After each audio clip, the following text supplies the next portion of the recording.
تعظیم قابل احترام بزرگوں، دوستوں اور ساتھیوں،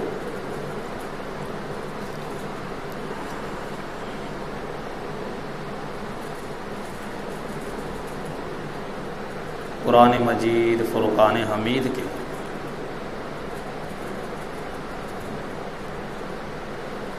دو مقامات سے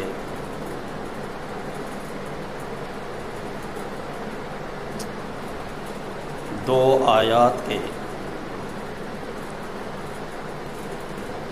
کچھ حصے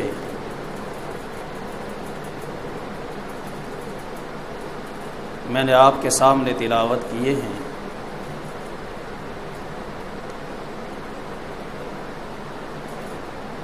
اللہ رب العزت سے دعا ہے، التجا ہے، درخواست ہے کہ وہ رب لم یزل قرآن و حدیث کی روشنی میں مجھے حق سچ کہنے کی توفیق عطا فرمائے، جو بیان ہو اپنی بارگاہ میں قبول فرمائے، اس پر ہمیں یقین کی دولت نصیب فرمائے اور عمل کی توفیق عطا فرمائے۔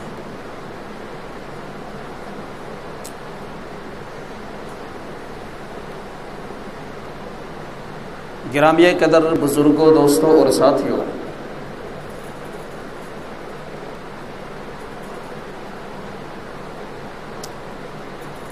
جو آیات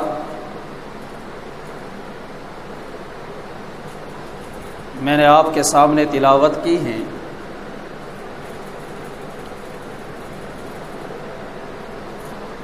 ان آیات میں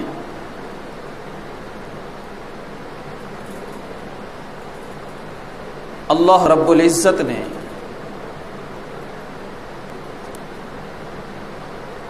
اپنی لا ریب کتاب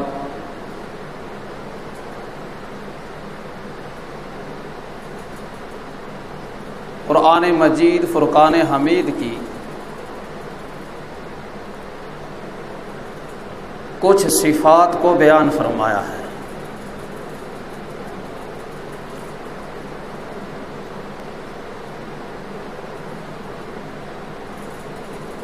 پہلی آیت میں فرمایا یا ایھا الناس،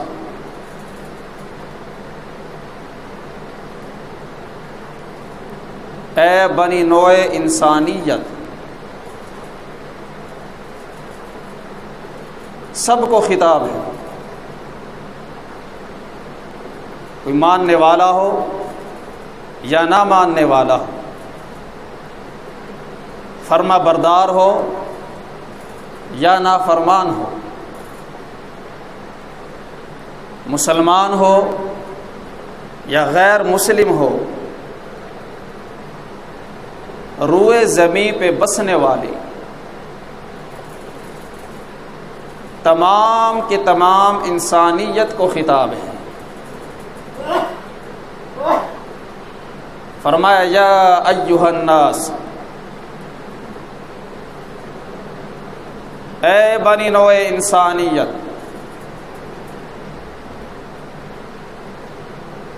قد جاءتکم، تحقیق آئی تمہارے پاس، موعظہ، ایسی کتاب جو سراسر نصیحت ہے، وشفاء، اور جو سراسر شفا ہے،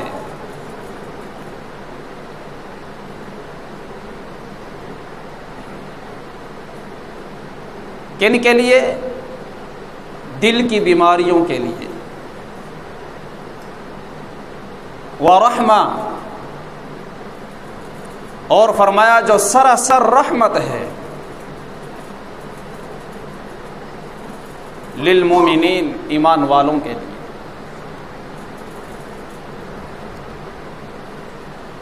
اور دوسری آیت میں فرمایا وَنُنَزِّلُ مِنَ الْقُرْآنِ مَا هُوَ شِفَاءٌ،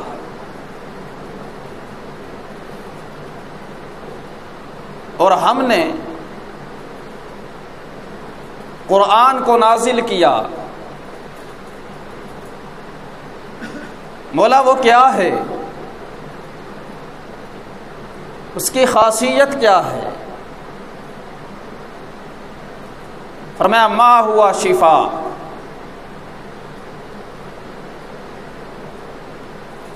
کہ وہ سراسر شفا ہے، ورحمہ، اور فرمایا کہ وہ سراسر رحمت ہے۔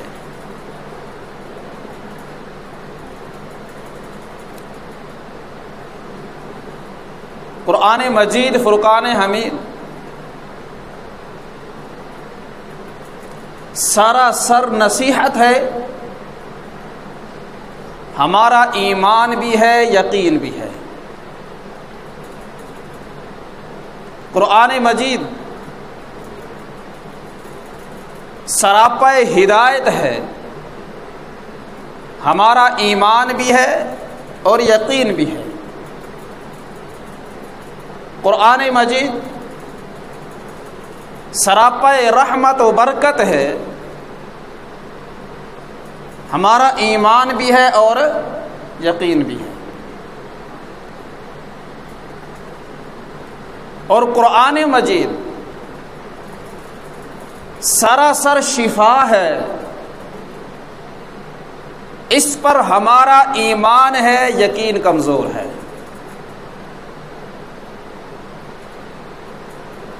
قرآن شفا ہے، روحانی بھی جسمانی بھی، ہمارا ایمان ہے، ہمارا عقیدہ ہے، مگر یقین کم ہے۔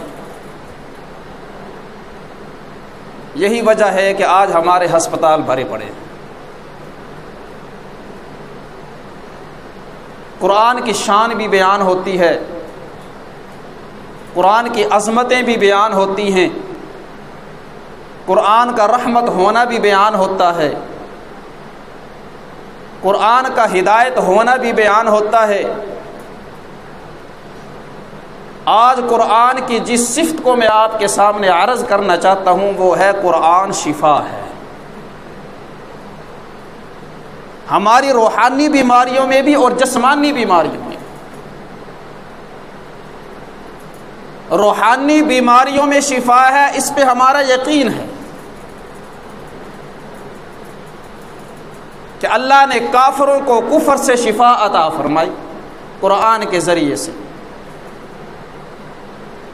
اللہ نے مشرکوں کو شفا عطا فرمائی قرآن کے ذریعے سے، کہ بڑے بڑے مشرک توبہ طائب ہو کر اسلام کے دائرے میں داخل ہوئے۔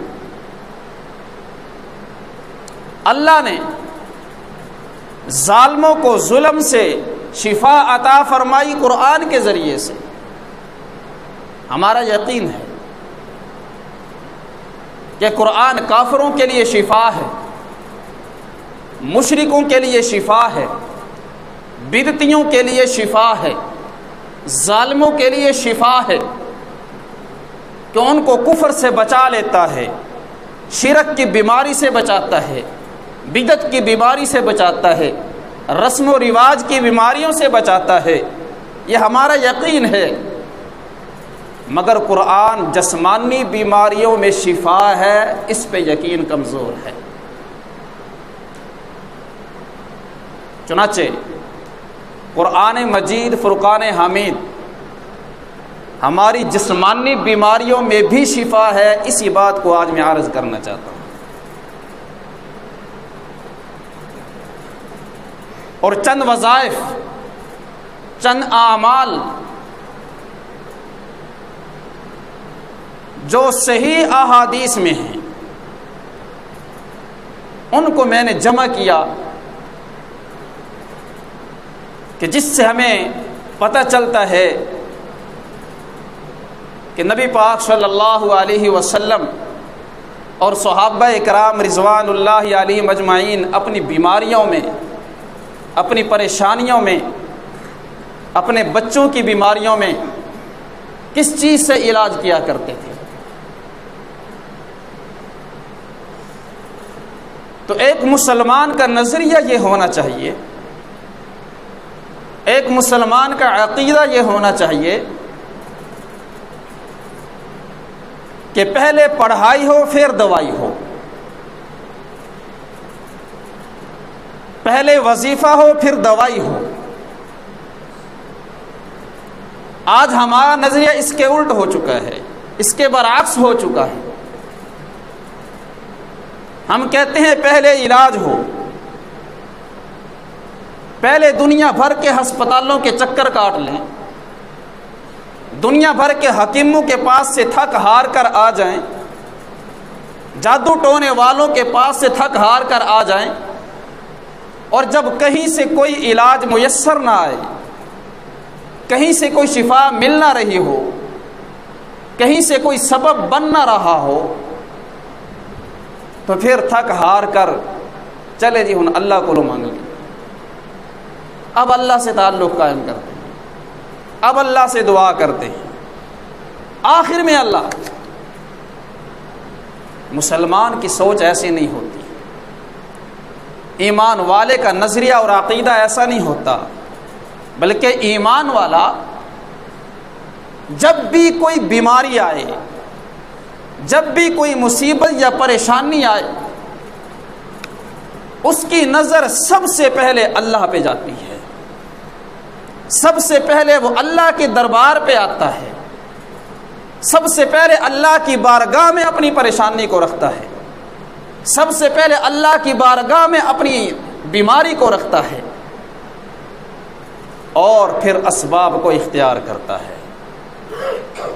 جب پہلے اللہ کی بارگاہ میں آ جائے، اللہ کے سامنے گڑ گڑائے اور اللہ سے اپنا علاج مانگے، اللہ سے شفا مانگے، تو پھر جب بندہ سبب اختیار کرے گا تو اللہ اپنے فضل سے اس میں شفا عطا فرمائیں گے۔ تو پہلے پڑھائی پھر دوائی، اور اس کا ہرگز یہ مطلب نہیں ہے کہ ہمیں علاج نہیں کرنا چاہیے، ہمیں ڈاکٹر کے پاس نہیں جانا چاہیے، ہمیں کسی طبیب یا حکیم کے پاس نہیں جانا چاہیے۔ نہیں، کوئی بھی بیماری ہے اس کا علاج کرنا یہ میرے حضور کی سنت ہے۔ نبی پاک صلی اللہ علیہ وسلم نے بیماریوں میں علاج کیا، دوائی دارو استعمال کی، آپ نے حکیموں سے علاج کرایا اور علاج کی ترغیب دی اور علاج کے ٹوٹکے بتائے۔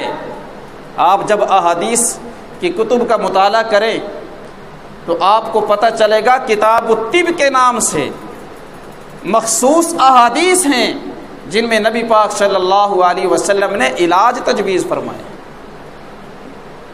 نبی پاک صلی اللہ علیہ وسلم صرف مصلی کے امام نہیں تھے، حضور صرف ممبر کے خطیب نہیں تھے، حضور صرف میدان جہاد کے مجاہد اور کمانڈر نہیں تھے، حضور صرف میدان تبلیغ کے داعی نہیں تھے، حضور ایک طبیب بھی تھے، حضور معالج بھی تھے، جہاں روحانی معالج تھے وہیں جسمانی معالج بھی تھے۔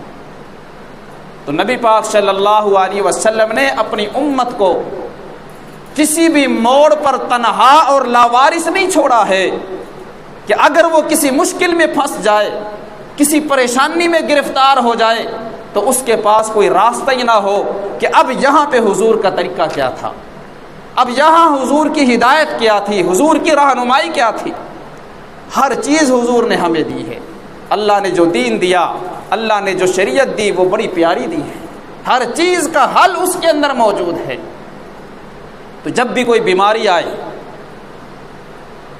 تو جہاں ہم نے پڑھائی کرنی ہے، چند اعمال کرنے ہیں، چند وظائف کو اپنا معمول بنانا ہے، وہیں پہ کسی مستند ڈاکٹر سے، کسی مستند حکیم سے، کسی مستند اور با اعتماد ہسپتال سے اپنا علاج بھی کروانا ہے، دوائی دارو بھی کرنی ہے۔ یہ دوائی دارو کرنا، علاج کرنا، یہ بھی حضور کی سنت ہے۔ تو اعمال کا فائدہ یہ ہوگا اس پڑھائی کا فائدہ یہ ہوگا کہ اللہ ہمارے اس علاج میں برکت رکھ دیں گے، اس میں شفا عطا فرمائیں گے، ہمیں در در پہ ذلیل نہیں کروائیں گے کہ کبھی ہم پنڈی بھاگ رہے ہوں، کبھی ہم جوہر آباد بھاگ رہے ہوں، کبھی ہم لاہور اور سرگودا کے ہسپتالوں کے دھکے کھا رہے ہوں۔ اگر ہم اللہ سے تعلق قائم کر لیں گے، اللہ سے رشتہ جوڑ لیں گے اور پڑھائی کو اپنا معمول بنا لیں گے، اللہ کی رحمت سے امید ہے کہ اللہ ہمیں در در کے دھکے نہیں کھوائیں گے۔ تو اس لیے ہمیں اعمال کو اپنا معمول بنانا چاہیے۔ اللہ رب العزت نے فرمایا کہ یہ جو قرآن ہم نے نازل کیا ہے، یہ قرآن سراسر شفا ہے۔ یا ایھا الناس قد جاءتکم موعظۃ من ربکم وشفاء، یہ تمہارے رب کی طرف سے شفا ہے۔ وَنُنَزِّلُ مِنَ الْقُرْآنِ مَا هُوَ شِفَاء، ہم نے قرآن میں شفا کو نازل کیا ہے۔ ایمان تو ہمارا ہے، اللہ کرے ہمارا یقین آ جائے کہ اللہ نے قرآن میں شفا رکھی ہے۔ ویسے تو قرآن مجید فرقان حمید کی ہر آیت ہی شفا ہے، ہر صورت ہی شفا ہے، قرآن مجید کا ایک ایک لفظ شفا ہے، مگر مخصوص آیات، مخصوص صورتیں ایسی ہیں کہ جن کو اللہ نے خاص فضیلت عطا فرمائی ہے۔ انہی میں سے ایک سورہ فاتحہ ہے۔ سورۃ الفاتحہ سب کو آتی ہے، بہت سی بیماریوں کا علاج۔ بات صرف یقین کی ہے کہ ہمارا یقین آ جائے، مانتے تو ہیں کہ ہاں اللہ نے اس میں شفا رکھی ہے، بات یقین کی ہے۔ سورۃ الفاتحہ کے مختلف نام ہیں، سورۃ الفاتحہ بھی ہے، ام القرآن بھی ہے، سبع مثانی بھی ہے، سورۃ الدعاء بھی ہے، اور انہی ناموں میں اس سورت کا ایک نام سورۃ الشفا بھی ہے کہ اس کے ذریعے سے اللہ بیماروں کو شفا عطا فرماتے ہیں۔ اور یہ سورت کیسی عظیم سورت ہے کہ اللہ رب العزت نے قرآن مجید فرقان حمید 14ویں پارے میں سورۃ الحجر میں اس سورت کو جہاں سبع مثانی کہا ہے، وہی فرمایا کہ یہ سورت قرآن مجید ہے۔ یعنی پوری سورت سورہ فاتحہ کو، اکیلی سورہ فاتحہ کو اللہ نے پورا قرآن قرار دیا ہے کہ سورہ فاتحہ ہی قرآن ہے۔ علماء مفسرین اس کی وجہ یہ بیان کرتے ہیں کہ جتنے مضامین قرآن مجید میں بیان ہوئے ہیں وہ تمام کے تمام مضامین اختصار کے ساتھ، اجمال کے ساتھ اللہ نے سورہ فاتحہ میں بیان کیے ہیں، اس لیے سورہ فاتحہ کو قرآن بھی کہا جاتا ہے۔ تو اس سورت کا ایک نام سورۃ الشفا ہے۔ نبی پاک صلی اللہ علیہ وسلم اس سورت کے ذریعے سے اپنے مریضوں کا علاج کیا کرتے تھے اور اپنے مریضوں کو پڑھنے کے لیے کہا کرتے تھے۔ چنانچہ صحابہ اکرام رضوان اللہ علیہ مجمعین جب ان کے سامنے کوئی بیمار آتا تو وہ بھی اسی سورت کو پڑھ کر دم کیا کرتے تھے۔ ایک دفعہ صحابہ کی ایک جماعت ایک قبیلے کے پاس، ایک بستی کے پاس سے گزری۔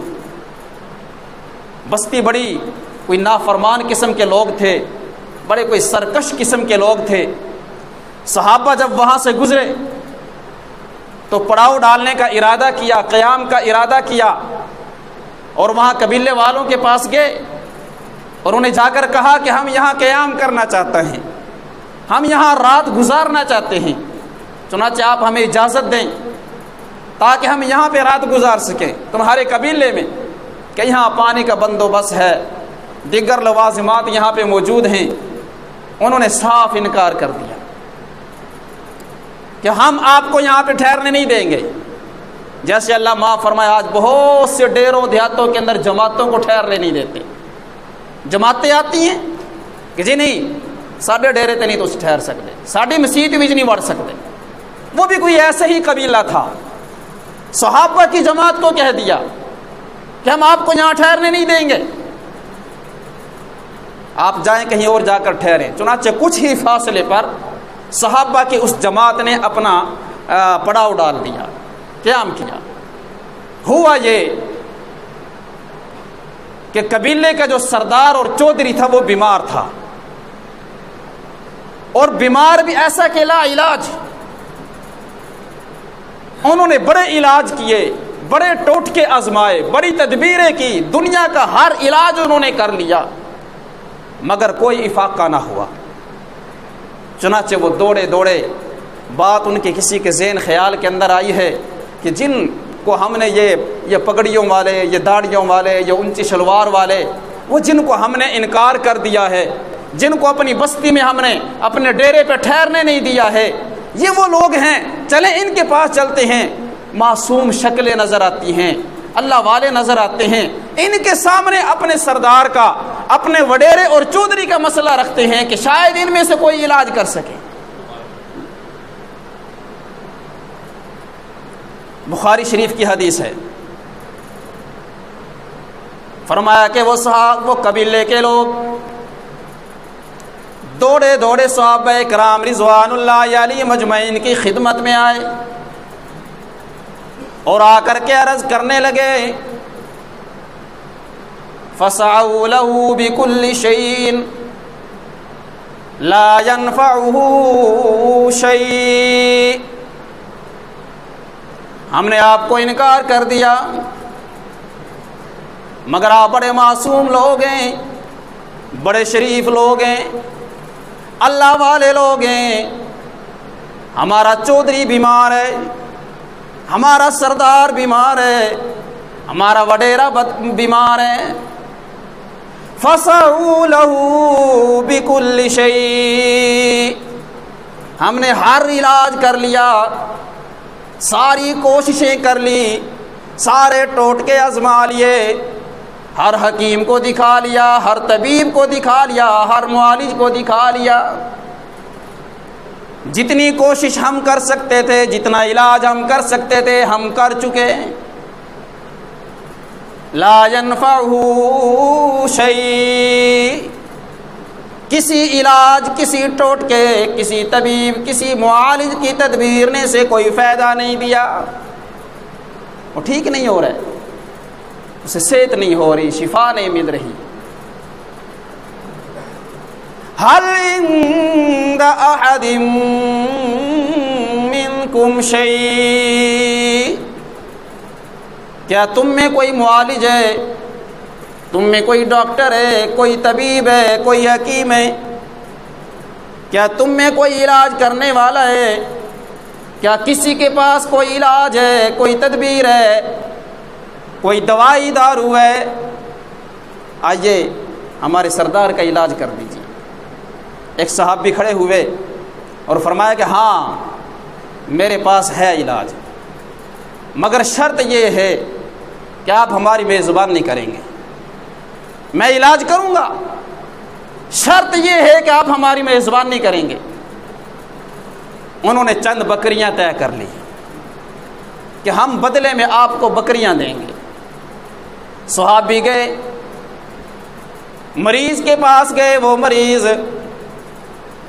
کہ جس پہ سارے تجربے کر لیے گئے، سارے علاج کر لیے گئے، ڈاکٹروں نے دیکھ لیا، طبیبوں نے دیکھ لیا، حکیموں نے دیکھ لیا، ساری تدبیریں آزما لی گئی۔ صحابی نے جا کے اللہ کا قرآن پڑھنا شروع کر دیا، الحمدللہ رب العالمین الرحمن الرحیم مالک یوم الدین ایاک نعبد و ایاک نستعین اہدنا الصراط المستقیم صراط الذین انعمت علیہم غیر المغضوب علیہم ولا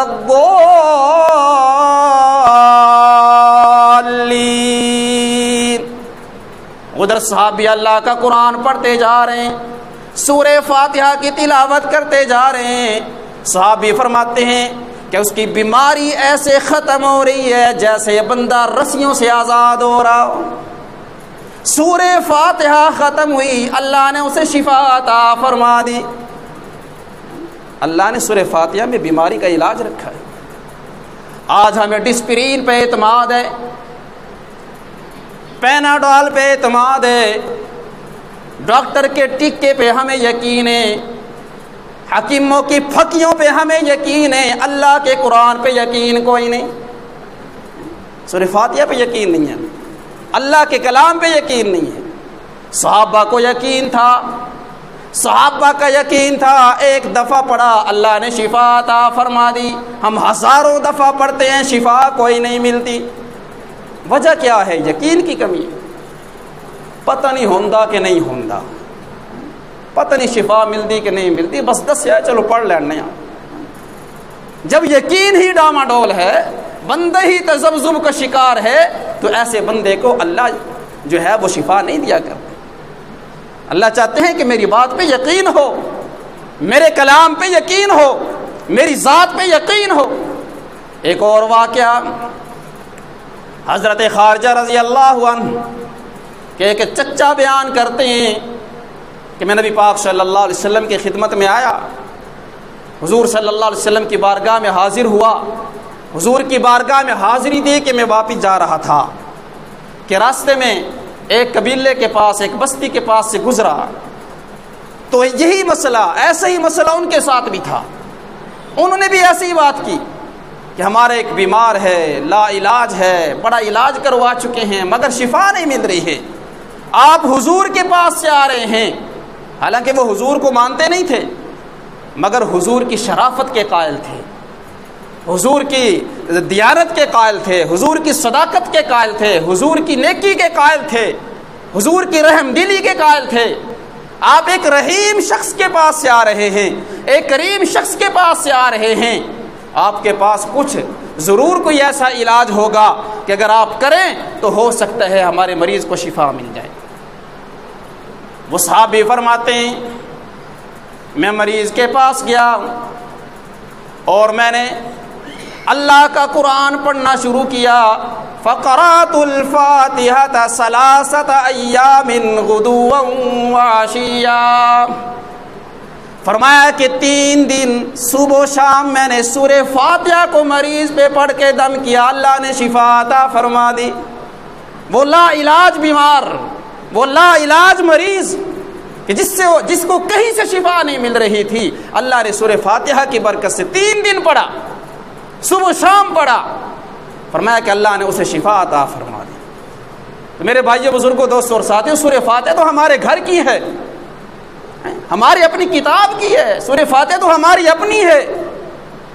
اللہ اس کی برکت سے اگر کافروں کو شفا دے سکتا ہے، غیر مسلموں کو شفا دے سکتا ہے، نہ ماننے والوں کو شفا دے سکتا ہے، تو ہم تو اللہ کے اپنے ہیں، ہم تو حضور کے امتی ہیں، اللہ کی ہم پہ خصوصی رحمت ہے، اللہ نے ہمیں پوری امت میں سے چنا ہے کہ حضور کا کلمہ نصیب فرمایا ہے، اللہ نے نظر رحمت فرمائی ہے، خصوصی شفقت والا معاملہ فرمایا ہے، تو یہ تو اللہ کا ہم پہ خصوصی انعام و اکرام ہے۔ تو ہم پڑھیں گے تو اللہ ہمیں شفا کیوں نہیں دے گا؟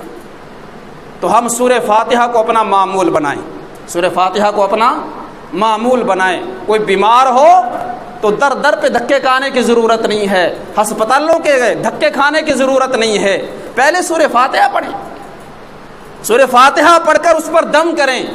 خود بیمار ہیں، سورہ فاتحہ کو معمول بنا لیں۔ اور یہ کوئی ایسا نہیں ہوتا ہے کہ چند دن گولی کی طرح کھایا اور اس کے بعد گولی کو چھوڑ دیا، چند دن پھکی کھائی اور پھر پھکی کو چھوڑ دیا۔ ان چیزوں کو اپنی زندگی کا حصہ بنانا ہوتا ہے۔ یہ نہیں کہ کتنے دیہڑے کریے جی، 10 دیہڑے کے 20 دیہڑے نہیں بھائی، یہ پوری زندگی کے لیے ہوتا ہے۔ ہم اس کو اپنا معمول بنائیں، اپنی زندگی کا حصہ بنائیں۔ اور اس کے بعد آیت الکرسی، آیت الکرسی کے فضائل کو آپ جانتے ہیں، ہر چیز کے لیے شفا، ہر چیز سے حفاظت، دشمنوں سے حفاظت، چوروں سے، ڈاکوں سے حفاظت، جادو ٹونے سے حفاظت، ہر قسم کے شر سے حفاظت، شیاطین اور جنات سے حفاظت، بیماریوں سے حفاظت۔ آیت الکرسی کو اپنا معمول بنائیں، رات کو سوتے وقت آیت الکرسی پڑھیں، یہ ہمارا معمول ہو۔ اللہ والوں کے بہت سے واقعات ہیں، اگر وہ میں سناؤں گا تو آپ کہیں گے وہ تو اللہ والے ہیں، ان کے ساتھ تو خصوصی معاملہ ہوتا ہے۔ یہ گھوٹکی ہمارے صوبہ سندھ کے اندر چند سال پہلے آپ نے سنا ہوگا کہ ایک ٹرین کا بڑا سخت حادثہ ہوا تھا اور بوگیاں ایسے کٹ گئی تھی کہ ان کا لوہا ریزہ ریزہ ہو گیا تھا، لوگوں کا قیمہ بن گیا تھا۔ انہی میں سے ایک بندہ ایسا تھا کہ جس کو اللہ نے محفوظ فرمایا، وہ بوگی کہ جس کے اندر لوگوں کا قیمہ بن چکا ہے، وہ اوپر والی برتھ پہ سویا ہوا تھا۔ جب ہسپتال میں پہنچا تو لوگوں نے اس سے پوچھا کہ تیرے جو آس پاس والے تھے ان کا قیمہ بن گیا ہے، بوگی ختم ہو چکی ہے، مگر اللہ نے تیری حفاظت فرمائی، یہ کیسے ہوا؟ اس نے کہا میں اوپر والی برتھ پہ سویا ہوا تھا، مجھے تو یہی نہیں پتا کہ میں ہسپتال میں آیا کیسے، میں تو سویا ہوا تھا، میں ہسپتال میں کیسے پہنچ گیا؟ تو لوگوں نے کہا معاملہ یہ ہے کہ جب ہم گئے تو ہم نے دیکھا کہ تیری یہ جو برتھ ہے ایک درخت کے اوپر اڑی ہوئی تھی، وہ حادثہ ہوا، ایکسیڈنٹ ہوا اور وہ کوئی جھٹکا لگا، چھت اڑی اور تیری برتھ جو ہے وہاں سے ٹوٹی اور اڑتی ہوئی کسی درخت میں آ کر پھنس گئی، وہاں سے اتار کے ہم تجھے اسپتال میں لائے ہیں۔ اس کی وجہ کیا ہے کہ سب کی بوٹی بوٹی ہو گئی، لوگ سارے کے سارے جاں بحق ہو گئے ہیں، ان کا قیمہ بن گیا ہے، مگر تیری حفاظت ہوئی ہے۔ اس نے کہا میرا معمول ہے کہ سونے سے پہلے میں آیت الکرسی پڑھتا ہوں۔ اللہ حفاظت فرمائیں گے، شریروں سے حفاظت فرمائیں گے، جادو ٹونے سے حفاظت فرمائیں گے، جنات سے حفاظت فرمائیں گے، چھتوں کے گرنے سے حفاظت فرمائیں گے، حادثات سے حفاظت فرمائیں گے، شیاطین سے حفاظت فرمائیں گے۔ یقین تو بنے ہمارا۔ ایک گھر کے اندر چور آ گئے اور جب وہ چوری کرنے لگے، ماں باپ کو اور چھوٹے بچے تھے 2-3، ان سب کو انہوں نے باندھ دیا، ایک طرف کر دیا، ان سے چابیاں لی اور جو ہے گھر کا جو سامان وغیرہ ان کو لوٹنے لگے، سب کو جمع کیا۔ اور جب نکلنے کا وقت آیا تو وہ جو بچے تھے انہوں نے اپنے والد سے کہا ابو جی آپ کہتے ہیں کہ رات کو سونے سے پہلے آیت الکرسی پڑھ لیا کرو، اللہ حفاظت فرمائیں گے۔ ہم تو آیت الکرسی پڑھتے ہیں، پھر یہ ڈاکو کیوں آئے، پھر یہ چور کیوں آئے؟ ہم نے آیت الکرسی پڑھی تھی۔ ان ڈاکو نے جب یہ بات سنی ہر چیز کو وہیں چھوڑا اور واپس چلے گئے۔ یہ ہے آیت الکرسی کے فوائد، یہ آیت الکرسی کی شان ہے۔ سورہ فاتحہ پڑھیں، آیت الکرسی پڑھیں، اور اس کے ساتھ ساتھ آیت کریمہ دعائے حضرت یونس، لا الہ الا انت سبحانک انی کنت من الظالمین، اپنی زندگی کا حصہ بنائیں، اپنی معمولات کا حصہ بنائیں۔ اللہ ہر بیماری سے شفا عطا فرمائیں گے، ہر پریشانی سے اللہ رب العزت نکالیں گے، ہر پریشانی سے نجات عطا فرمائیں گے۔ سیدنا یونس علیہ السلام نے مچھلی کے پیٹ کے اندر کیا پڑھا تھا؟ اللہ نے یہ دعائیں، اللہ نے ان کی یہ دعا قرآن مجید میں کیوں نقل کی ہے؟ اللہ ہمیں تعلیم دینا چاہتے ہیں، اللہ ہمیں بتانا چاہتے ہیں میرا پیغمبر یونس مچھلی کے پیٹ کے اندر قید ہوا، وہ پریشانی میں مبتلا ہوئے، ان کو ہم نے نجات دی۔ اے میرے حضور کے امتیوں، اگر تم بھی اس دعا کو پڑھو گے جس طرح ہم نے سیدنا یونس علیہ السلام کو نجات عطا فرمائی تھی، ہم تمہیں بھی نجات عطا فرمائیں گے۔ اور اگر یہ دعا نہ پڑھتے، اللہ نے قرآن مجید میں فرمایا لَلَبِثَ فِي بَطْنِهِ إِلَى يَوْمِ يُبْعَثُونَ، قیامت تک وہ مچھلی کے پیٹ میں ہی رہتے ہیں، ان کی یہ پریشانی ختم ہی نہ ہوتی۔ یہ دعا کی برکت سے انہوں نے اس آیت شریفہ کو پڑھا، لا الہ الا انت سبحانک انی کنت من الظالمین، اللہ نے انہیں نجات عطا فرمائی۔